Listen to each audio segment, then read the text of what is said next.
সালাফদের একটা বাণী আপনাদের সামনে একটা উল্লেখ করে কিছু জরুরি পর্যায়ের হাদিস উল্লেখ করার জন্য ইচ্ছা পোষণ করেছি।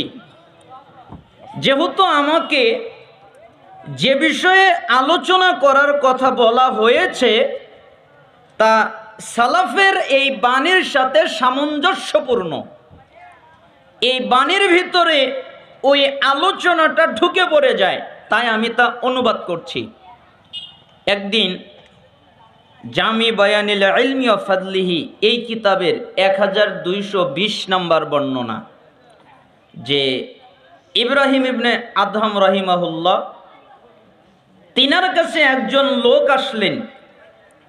এরপরে তাকে জিজ্ঞেস করলেন যে আল্লাহ তো বলেছে, কি বলেছে, যে তোমরা আমাকে ডাকো আমি তোমাদের ডাকে সাড়া দিব। এ কথা তো আল্লাহ বলেছে।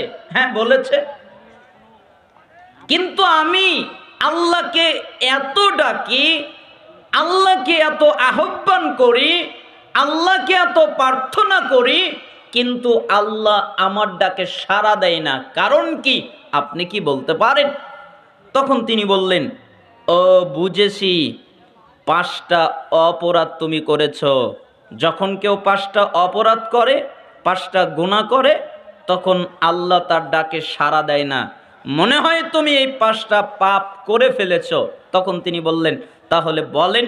ইব্রাহিম ইবনে আদহাম রাহিমাহুল্লাহ তখন বললেন, 1 আরাফতুমুল্লাহ ফালাম তুআদ্দু হাক্কাহু, তোমরা আল্লাহর পরিচয় পেয়েছো, আল্লাহর পরিচয় জানো, কিন্তু আল্লাহর হক আদায় করো না, এটা হলো একটা পাপ।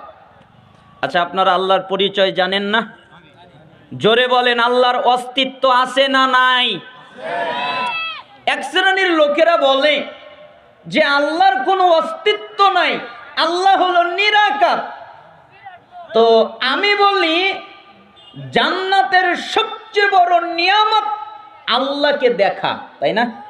তা আল্লাহর যদি অস্তিত্ব না থাকে দেখবে কি? তার মানে আল্লাহর অস্তিত্ব আছে, আল্লাহর হাত আছে, আল্লাহর পা আছে, আল্লাহ কথা বলেন, আল্লাহ শোনেন, আল্লাহ খুশি হন, আল্লাহ রেগে যান। এখন যদি আপনি বলেন হাত পা কেমন, চেহারা কেমন, আল্লাহ কেমন, তখন আমি বলবো আল্লাহর হাত পা যেমন আল্লাহর দরকার তিনি তেমন।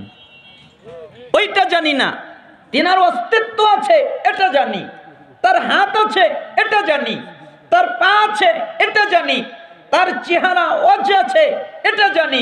যদি বলেন কেমন, তাহলে বলবো আল্লাহর যেমন লাগবে তিনি তেমন। তার মানে আল্লাহর অস্তিত্ব আছে না নাই? আছে। তার মানে এই যে আল্লাহর পরিচয় জানেন। এজন্য সালাফ বললেন, তোমরা আল্লাহর পরিচয় জানো কিন্তু আল্লাহর হক আদায় করো না। আল্লাহর হক কি? আল্লাহর হক হলো একমাত্র আল্লাহর ইবাদত করা, আল্লাহর সাথে কাউকে শরীক না করা, এটাই হলো আল্লাহর হক। আল্লাহ তাআলা বলেছেন, ওয়ামা খালাকতুল জিন্না ওয়াল ইনসা ইল্লা লিয়াবুদুন, আমি মানুষকে আর জিনকে তৈরি করেছি একমাত্র আমার ইবাদত করার জন্যে। মানুষ একমাত্র আমার ইবাদত করবে, জিন একমাত্র আমার ইবাদত করবে। আমি মানুষকে তৈরি করেছি একমাত্র, কেবলমাত্র, শুধুমাত্র আমার ইবাদত করার জন্যে।